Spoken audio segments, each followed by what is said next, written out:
नमस्कार, मैं हूं संजीव त्रिवेदी और हमारे साथ सुकेश रंजन। बिहार की राजनीति से दो बड़ी खबरें आज की तारीख में जो आ रही हैं, उसमें एक तो चुनाव आयोग से है। चुनाव आयोग ने कह दिया है 65 विधानसभा उपचुनाव होने हैं और उनको हम बिहार चुनाव के साथ करवा लेंगे। एक लोकसभा सीट भी है बिहार से, उसे भी बिहार चुनाव के साथ करवा दिया जाएगा और ये पूरी प्रक्रिया 29 नवंबर से पहले खत्म हो जाएगी। मतलब वो सारी अटकलें जो कह रही थी कि चुनाव समय पर नहीं होंगे बिहार में, वो धीरे धीरे शांत होती जा रही हैं। बिहार में चुनाव समय से होंगे, हमारी पहली खबर। लेकिन हमारी जो दूसरी खबर है वो आपका ध्यान ज्यादा खींचेगी। आज सुबह सुबह आपने देखा होगा बिहार के तमाम अखबारों में लोक जनशक्ति पार्टी, उसकी इश्तेहार से पटा पड़ा पहला पन्ना। अखबार कोई भी हो, लेकिन एक तस्वीर और एक विज्ञापन, और उस विज्ञापन पर वो चेहरा चिराग पासवान का, रामविलास पासवान का छोटा चेहरा, और बाकी के तमाम लोक जनशक्ति पार्टी के नेता। क्या कहते हैं ये इश्तेहार? और यहां आपको ये भी हम बताते चले कि ये इश्तेहार केवल बिहार में नहीं और बिहार के अखबारों में नहीं, दिल्ली एनसीआर के तमाम अखबारों में छापे गए हैं और महाराष्ट्र के भी तमाम अखबारों में छापे गए हैं। ये ज्योग्राफी जो चुना गया सुकेश, बिहार, दिल्ली और उसके बाद मुंबई, ये क्या था?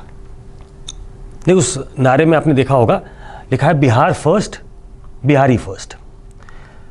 तो एक युवा बिहारी बिहार के लिए कुछ सपने बुनता है, देखता है, और वो बिहार को नए बिहार में तब्दील करना चाहता है। वो पहले ये कह चुका है कि 15 सालों में जो अपेक्षा थी वो अपेक्षा पूरी नहीं हुई। किससे नहीं हुई? जिनके साथ वो चुनाव लड़ने वाले हैं। तो एक तरीके से ये खुला ऐलान होता है कि सब कुछ ठीक ठाक नहीं है। हम इसके पहले ये डिस्कस कर चुके हैं कि नीतीश कुमार की पार्टी की तरफ से ये कहा गया कि ये आपका बैगेज है बीजेपी को, कि आप इनके साथ आए हैं, आप इनको लेकर आए हैं, इनके साथ यहां हमारा गठबंधन नहीं है। और शायद उनकी काट के लिए ये भी हम डिस्कस कर चुके हैं कि वो मांझी को लेकर आ गए। तो एनडीए में सब कुछ ठीक ठाक नहीं है। ये इश्तिहार इस बात की पुष्टि करता है, तस्दीक करता है कि कुछ नया करने की कोशिश है, कुछ नया करने का इरादा है, और कुछ ना हो तो एक ऐसा दबाव बनाने की कोशिश है कि जिसमें बकल डाउन करे जो भी प्रेशर में आए। अब सवाल ये उठ रहा है कि क्या ये प्रायोजित है? ये एक पहला बड़ा ऑब्वियस सा सवाल होता है कि जब आप गठबंधन में हो, जेपी नड्डा अपने कार्यकर्ताओं को संबोधित करते हुए, नेताओं को संबोधित करते हुए कह चुके हैं कि हम गठबंधन में चुनाव लड़ेंगे, और उसके बाद आप इश्तेहार आप बड़ा बड़ा देते हैं, तो उससे एक ये साफ साफ अर्थ निकलता है। आपने एक दिन खबर बताई थी कि 119 उम्मीदवारों को उन्होंने कहा कि आपको चुनाव लड़ना है, तो ये भी वो कर चुके हैं। तो बिहार की राजनीति में कोई नई खिचड़ी पक रही है क्या? ये प्रायोजित किसके द्वारा? जाहिर तौर पे ये सवाल आएगा कि क्या बीजेपी ने खुला हैंड दे रखा है उनको? क्या बीजेपी ने, जैसे उन्होंने मांझी को अपनी तरफ से जोड़ लिया, तो अपनी पुराने घटक को अपने साथ लेकर क्या वो जेडीयू पर दबाव बनाने की कोशिश कर रहे हैं क्या? तो ये खेल दोनों तरफ से चल रहा है, और दो बड़ी पार्टियां जो हैं वो बीजेपी राष्ट्रीय स्तर पे और जेडीयू क्षेत्रीय स्तर पर, बिहार के स्तर पे बड़ी पार्टी है जिसके चेहरा होने वाले हैं नीतीश कुमार, जिसको घोषित किया जा चुका है कि वो एनडीए के उम्मीदवार होंगे। तो क्या कुछ नया पक रहा है क्या?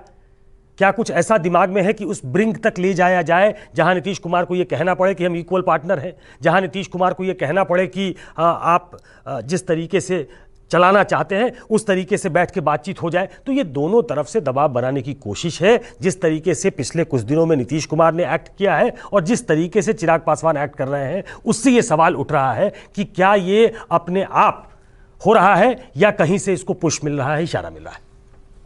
बहुत अहम बात है कि क्या ये प्रायोजित है, और सुकेश कह रहे हैं ये देखना पड़ेगा कि क्या ये भारतीय जनता पार्टी द्वारा प्रायोजित है। चिराग पासवान जो कर रहे हैं, क्या वो अपने आप में आज केवल इश्तेहार नहीं था, वो क्या ऐलान जंग था जो लगातार चिराग पासवान अपनी तरफ से ऐलान करते आए नीतीश सरकार के खिलाफ, नीतीश कुमार के खिलाफ? क्या आज उस पर उन्होंने एक विराम लगा दिया? क्या उन्होंने तय कर दिया? जो हमारे पास खबरें आ रही हैं उससे भी आपको अवगत हम कराते चले सुकेश, जो जानकारियां मिल रही हैं लोक जनशक्ति पार्टी सूत्रों से, उनका यह कहना है कि वो जनता दल यूनाइटेड के साथ चुनाव नहीं लड़ सकते हैं।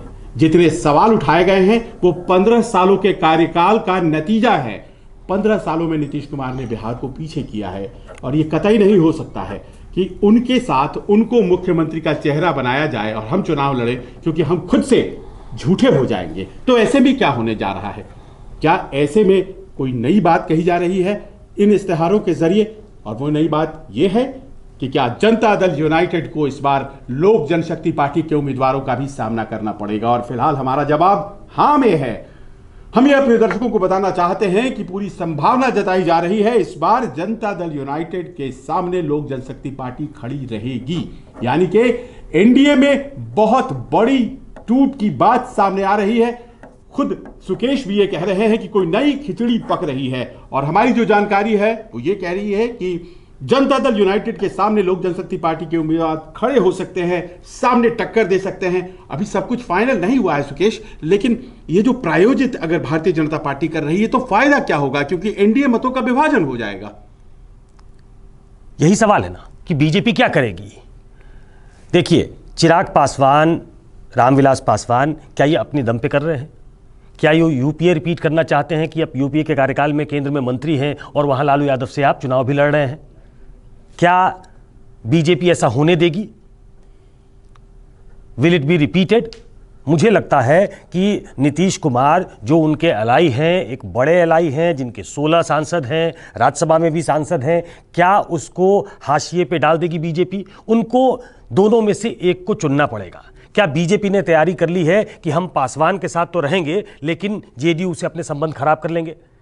क्या इसके लिए बीजेपी तैयार है? मेरी जानकारी में अभी तक इस लेवल पे कोई बात नहीं गई है। सीटों पे चर्चा शुरू हो गई है। सीटों पे ये कहा जा रहा है, कुछ नेता ये बात कह रहे हैं कि जेडीयू अगर नहीं देगी तो दूसरा तरीका अपनाया जाएगा, लेकिन ये सीट तो हम लड़ेंगे, आप तैयारी करिए। सुकेश के भारतीय जनता पार्टी को अब चुनना पड़ेगा।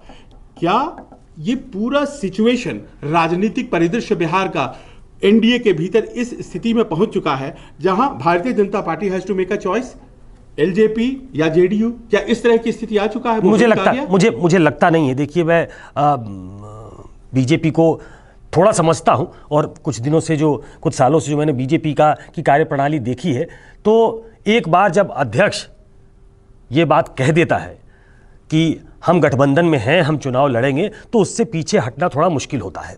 वहाँ के स्थानीय नेताओं से बात करें तो एक बड़ा वर्ग ऐसा है जो नीतीश कुमार के काम से तो खुश नहीं है। मैंने ये बात बताई थी आपको, जब सांसदों के साथ बैठक हुई थी तो बहुत लोगों ने अपनी ही सरकार के खिलाफ बोला। उन्होंने ये कहा कि हमारा काम यहाँ नहीं होता, हमारे कार्यकर्ताओं का काम नहीं होता। नीतीश कुमार सेंट्रलाइज्ड पावर में यकीन रखते हैं और इसलिए शायद जो अपेक्षाएं हैं बीजेपी नेताओं की वो पूरी नहीं हो पाती। लेकिन एक वर्ग ऐसा भी है राज्य में भी और केंद्र में भी जो नीतीश कुमार से गठबंधन वहाँ की मजबूरी समझता है। वो समझता है कि बिहार में अभी कुछ समय पहले, मेरे ख्याल से 2-4 दिन के भीतर की बात है, सुशील मोदी ने भी एक इंटरव्यू दिया जिसमें कहा कि कोलिशन पॉलिटिक्स यहाँ की हकीकत है, यहाँ अपने दम पे सरकार नहीं बन सकती। और हमने सालों दशकों से देखा है कि लालू यादव भी अपने दम पे अपने हे डेज में भी सत्ता में नहीं थे, नीतीश कुमार भी अपने दम पे सत्ता में नहीं है, तो एक कोलिशन की जरूरत होती है। तो इसलिए मैंने कहा कि अगर इस ब्रिंक तक बात जाती है कि आपको पासवान को या तो कहना पड़ेगा कि आपको मंत्रिमंडल से बाहर जाना पड़ेगा, अगर नीतीश कुमार मजबूत है, वो पुश करेंगे कि आपको अगर यहां मिलकर चुनाव नहीं लड़ना है तो आप केंद्र की सत्ता से बाहर आए और राज्य में अकेले चुनाव लड़ें। भारतीय जनता पार्टी एलजेपी की तब से सहयोगी है जब जेडीयू सहयोगी नहीं थी। 2014 में प्रधानमंत्री मोदी को समर्थन देने वालों में शुरुआती नेताओं में से रामविलास पासवान थे। उसके बाद फिर जेडीयू, जो कि अलग हो गई थी, वो शामिल होती है। आज तक जितने भी बयान लोक जनशक्ति पार्टी के द्वारा दिए गए, उनमें से एक भी ऐसा बयान नहीं आया जो प्रधानमंत्री मोदी या भारतीय जनता पार्टी के खिलाफ हो। Will that suffice? तो ऐसे में Is that sufficient? अब यही इससे बात बनती है राजनीतिक धरातल पे। भारतीय जनता पार्टी इन सब बातों को दरकिनार कहते हुए जनता दल यूनाइटेड की तरफदारी के लिए एलजेपी को कहेगी कि देखिए, आपने बहुत बयान दे दिया जेडीयू के खिलाफ, अब आप या तो चुप हो जाइए नहीं तो बाहर जाइए, और ये इश्तेहार निकाल करके आपने तो बस आखिर ही कर दिया। क्या इस तरह से भारतीय जनता पार्टी कहेगी? नहीं, इश्तेहार निकालने पे भले ना कहे, इश्तेहार निकालने पे दबाव बनता है जेडीयू पे। इश्तेहार की लाइनें आप देख लीजिए, लाइनें क्या है। मैंने लिखा है, आओ बिना बनाए नया बिहार, मतलब जो बिहार नीतीश कुमार ने बनाया है। देखिए, नया बिहार नीतीश कुमार का भी था, नया बिहार नीतीश कुमार, आपको याद होगा। आओ बनाए नया बिहार, युवा बिहार चले युवा बिहार के साथ। मतलब वो खुद अपने आप को चीफ मिनिस्टर का उम्मीदवार मानते हैं। गठबंधन में ऑलरेडी एक चीफ मिनिस्टर का उम्मीदवार है, नीतीश कुमार उनका नाम है, लेकिन उन्होंने खुद कह दिया है, आओ बनाए नया बिहार, युवा बिहार चले युवा बिहार के साथ। अब ये तो अपने आप में तय कर देता है कि नीतीश कुमार के नेतृत्व को कतई मानने के नहीं, ये अपने आप में ये भी तय कर देता है कि वो खुद को चीफ मिनिस्टर का उम्मीदवार बता रहे हैं। बीजेपी को ये कतई मान्य नहीं होगा। जिस पॉलिटिकल पार्टी को वहां अभी तक जिनकी सबसे बड़ी संख्या 29 की रही हो, वो अपने आप को मुख्यमंत्री पद का उम्मीदवार घोषित कर ले इश्तेहार में, और इसलिए कोई ऐसी पॉलिटिकल पार्टी जो उसके साथ अलायंस में है वो इस बात के लिए उनको डांट लगाए, फटकार लगाए, ये मुझे नहीं लगता। देखिए, राजनीति में, और चूंकि बिहार की राजनीति में बहुत दशकों से सक्रिय है रामविलास पासवान, तो वो अपनी पार्टी को बढ़ाने के लिए कह सकते हैं। इसके बाद अब बात क्या होगी? इसके बाद जो सीटों की बात हो रही है, क्या सम्मानजनक समझौता होगा? क्या नीतीश कुमार की अगुवाई स्वीकार करेंगे रामविलास पासवान? अगर वो स्वीकार नहीं करते हैं किसी भी सूरत में, तब मैं कह रहा हूं कि बीजेपी को चुनना पड़ेगा। और ऐसे जब चुनना पड़ता है, तो आपने कहा कि बहुत लॉयल्टी रही है, वो पहले से जेडीयू के पहले से एलाई हैं, तो जेडीयू कह सकती है हम तो दशकों से एलाई हैं, हम तो 95 में जुड़े थे, 95 में हमारा नाम अटल बिहारी वाजपेयी ने घोषित कर दिया था कि नीतीश कुमार बीजेपी के किसी भी नेता, स्थानीय नेता से संपर्क किए, उन्होंने नीतीश कुमार का नाम अपनी तरफ से यूनिलैटरली घोषित कर दिया था कि नीतीश कुमार नए मुख्यमंत्री होंगे, हमारी तरफ से वो उम्मीदवार हैं। तो वो पुराने हमारे सहयोगी हैं। देखिए, राजनीति में उस वक्त किसकी क्या औकात है, उस पे सब कुछ तय होता है। नहीं तो शिवसेना और बीजेपी कभी अलग अलग नहीं होते।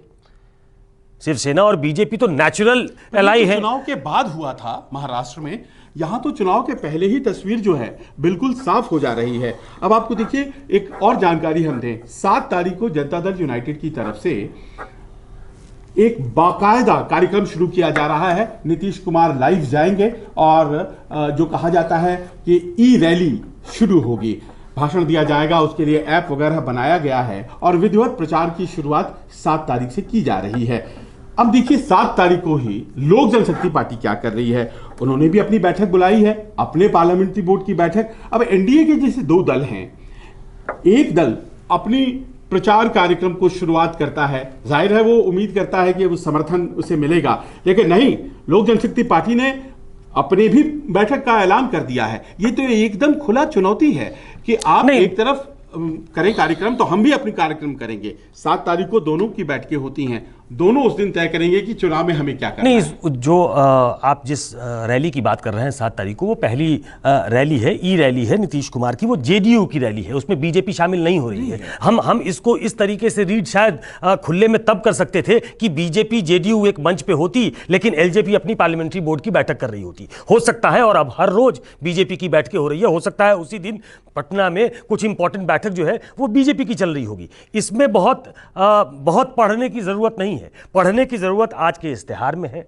पढ़ने की जरूरत पिछले दिनों से दिए जा रहे चिराग पासवान के बयानों में है, पढ़ने की जरूरत उनके बयानों में और तेजस्वी के बयानों में सामंजस्य की है। तो क्या वो उस तरफ बढ़ रहे हैं जो पास्ट रिकॉर्ड है रामविलास पासवान का, वो इस तरफ इशारा नहीं करता है कि वो कोई ऐसा मूव करते हैं कि सत्ता छोड़कर वो चैलेंजर के तौर पर आगे बढ़ते हैं किसी को चैलेंज करने के लिए। क्योंकि मैंने पहले भी कहा कि बिना सत्ता में आए समाज का परिवर्तन नहीं हो सकता, ये उन्होंने बाबा साहब अंबेडकर का मूल मंत्र लिया है। तो वो सत्ता में रहना चाहते हैं, उनको लगता है कि सत्ता में बने लोगों को चुनौती दीजिए, लेकिन सत्ता में रहकर दीजिए, सत्ता में बने रहने में ही उनको लगता है समाज का भला है। तो वो इस लाइन को टो करते रहे। मुझे लगता नहीं है कि वो इस पास तक जाएंगे कि वो सब कुछ छोड़कर, और सब कुछ मैं इसलिए कहता हूं क्योंकि नीतीश कुमार अगर बीजेपी के साथ जा रहे हैं तो कोई ऐसी एक जिसको कहते हैं आप एक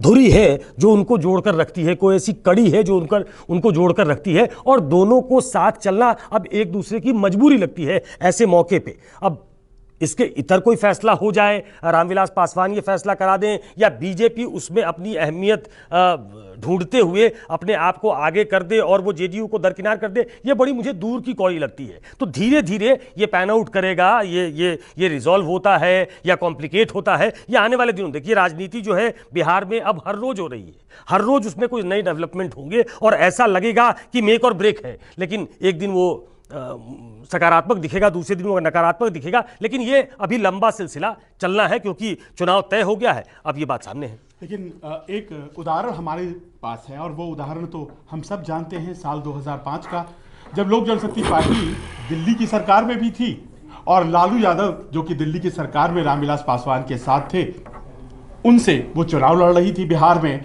और लड़ा ही नहीं बल्कि उनकी सरकार नहीं बनने दी। रामविलास पासवान को वो क्रेडिट जाता है कि उन्होंने लालू प्रसाद यादव की राष्ट्रीय जनता दल की सरकार जो 2005 में गई, उस साल वो चुनाव लड़े और उस साल के बाद बिहार में दोबारा आरजेडी सत्ता में नहीं आ पाई है। और कुछ लोग जो कि लोक जनशक्ति पार्टी के हैं, उनका ये कहना है कि एक सफाया लालू यादव का किया था, अब जो है नीतीश कुमार का एलजेपी करेगी, उसी प्रकार होगा। तो इसमें तो फिर वही अरेंजमेंट दिखाई पड़ने लग जाता है कि केंद्र में भारतीय जनता पार्टी से तो हमें कोई बैर है नहीं, जिस तरह से कांग्रेस से बैर नहीं था, लेकिन साल वो 2005 था, साल ये 2020 है। क्या वही सोच रहे हैं रामविलास पासवान? नहीं, मैंने अपने शुरुआती वक्तव्य में मैंने कहा कि क्या यूपीए रिपीट होने वाला है, क्या बीजेपी ये होने देगी? देखिए कांग्रेस अपेक्षाकृत, बीजेपी के अपेक्षाकृत एक कमजोर पार्टी थी, वो अपने दम पे सत्ता में भी नहीं थी, उनको सबको साथ लेकर चलने की जरूरत थी, वो फर्म लीडरशिप नहीं थी। यहां ये बीजेपी जो है वो एक मजबूत पार्टी है, वो अपने दम पर 303 है, 303 की संख्या उनकी खुद की है, वो बड़ी फर्म है कुछ मामलों में। क्या वो अपनी राजनीतिक नफा को देखते हुए ये करने देगी एलजेपी को? इसमें उसको राजनीतिक कोई फायदा दिखेगा क्या? पॉलिटिकल डिविडेंड अगर दिखता है तब तो बीजेपी ये कर सकती है, लेकिन अगर उसको पॉलिटिकल डिविडेंड नहीं दिखता है तो अपने एक अलाई को जो एक राज्य में उसको सत्ता दिलाने में या सत्ता में आने में उसने मदद की है, आगे भी दोनों के साथ मिलकर वो सत्ता में रह सकते हैं, क्या उसकी बलि लेने के लिए बीजेपी तैयार होगी? मुझे लगता है कि बेसिक डिफरेंस जो है वो कांग्रेस और बीजेपी में यही है, और ये आने वाले दिनों के लिए भी एक अच्छा संदेश नहीं होगा कोलिशन पॉलिटिक्स के लिए। और बीजेपी सत्ता में आने के बाद भी सबको साथ लेकर अभी भी सरकार में है, वो कोलिशन पॉलिटिक्स को अहमियत देना चाहती है, उसको सदर्न स्टेट्स में अभी कोलिशन पार्टनर्स की जरूरत है। नरेंद्र मोदी द्वारा ऐसा कोई भी कदम इस बात की तरफ इशारा करेगा, वो मनमुटाव पैदा करेगा। पंजाब में जो अकाली दल के लोग हैं उनमें बहुत बीजेपी और अकाली दल में बहुत अच्छे संबंध स्थानीय स्तर पे नहीं है, तो वहां भी एक अविश्वास का माहौल पैदा होगा। शिवसेना के साथ उनके संबंध खराब हो चुके हैं, वो जेडीयू के साथ भी अपने संबंध खराब कर ले, तो इसका असर सदर्न स्टेट्स में होगा। कुछ कह रहे हैं कि हो सकता है कि ये प्रायोजित स्तर पे भी हो। आपको इस बात का भी शक है कि भारतीय जनता पार्टी कहीं ऐसा तो नहीं है कि इसको प्रायोजित कर रही है? देखिए किस स्तर पे आपका जो शक है ये किस तो ये स्तर पे लाजमी भी है, क्योंकि आज तक भारतीय जनता पार्टी की तरफ से कोई एक बयान जो कि रेस्ट्रिक्ट करता हो, रिस्ट्रेन करता हो लोक जनशक्ति पार्टी जितने भी मुद्दे उठा रही है, मैंने कहा कि तो नहीं आया। मैंने कहा कि इस तरीके के बयान जब आएंगे, इस तरह का इश्तेहार छपेगा, नीतीश कुमार की पब्लिक डोमेन में खिलाफत होगी, तो किसी का भी शक इस तरफ जाएगा कि क्या कोई पॉलिटिकल पुश मिल रहा है, क्या कोई ऐसी शक्ति, अदृश्य शक्ति है जो इनको इस बात की तरफ पुश कर रही है कि आप करिए, कोई दिक्कत नहीं है। राजनीति में ये स्मेल करना जरूरी है, लेकिन ये कहां तक होगा? उस राजनीति में यह भी तय होता है कि आप कहां तक किसी को धक्का देकर वहां तक ले जा सकते हैं, उस ब्रिंक तक ले जा सकते हैं। यह बड़ा नाजुक सा गेम है। मुझे लगता है कि इसको रिजॉल्व करने में बीजेपी का फायदा है। बीजेपी एक पॉइंट तक तो जा सकती है, लेकिन उसके बाद उसको रिजॉल्व करना चाहेगी, नहीं तो उसको एक फर्म फैसला लेना पड़ेगा, एक फर्म पॉलिटिकल पार्टी की तरह, ताकि उसका एक बिहार तो बचा ही रहे, लेकिन बाकी राज्यों में भी उसे इस तरीके से भरोसे का पार्टनर की तरह देखा जाए जहां वो ग्रो करना चाहती है। ये बात है। देखिए, इस बात को तो समझना ही पड़ेगा कि आखिर देश में सिर्फ बिहार राज्य है जहां वो नंबर 2 पर, हिंदी हार्टलैंड में कोई भी ऐसा और राज्य नहीं है। नंबर 2 की पार्टी है भारतीय जनता पार्टी, और नीतीश कुमार बहुत अहम है क्योंकि नीतीश कुमार के साथ ही बिहार में भारतीय जनता पार्टी सत्ता में आ पाई है और जीत रजिस्टर कर पाई है। अब ऐसे में लोक जनशक्ति पार्टी ने जो ऐलान जंग किया है, इसके मायने क्या हैं? सुकेश कह रहे हैं कि अभी बहुत कुछ होना बाकी है बिहार एनडीए में, और देखना पड़ेगा कि भारतीय जनता पार्टी क्या करती है, और उसके बाद अगर वो कोई ऐसा फैसला लेती है जो कि उसका शक इसलिए होता है क्योंकि बीजेपी सेकंड फिडल प्ले करने में विश्वास नहीं रखती है, वो लीड करने में विश्वास रखती है। जाहिर है। और क्या कुछ ऐसा करने वाली है तो क्या बिहार में इस बार वो सेकंड फिडल, जैसा सुकेश कह रहे हैं, नहीं रहने वाली है? और अगर ऐसा होता है तो फिर क्या 2015 आएगा या फिर तेजस्वी और नीतीश साथ नहीं आएंगे? ये तमाम संभावनाएं हैं जिस पर लगातार हमें अब बात करनी होगी। लोक जनशक्ति पार्टी के इस इश्तेहार ने चर्चा को और गर्म कर दिया है। आपको बताते हुए खुशी हो रही है कि आपका लगातार हमें सहयोग मिल रहा है और बहुत अच्छा लग रहा है। इस तरह से खबरें आप तक पहुंचाने में हमें भी बहुत खुशी हो रही है। अपना सहयोग हमें बनाए रखिए, साथ साथ सब्सक्राइब, लाइक और अपने दोस्तों तक हमारे वीडियोस को शेयर करते रहिए और बने रहिए हमारे साथ न्यूज़ 24 के YouTube प्लेटफॉर्म पर। नमस्कार।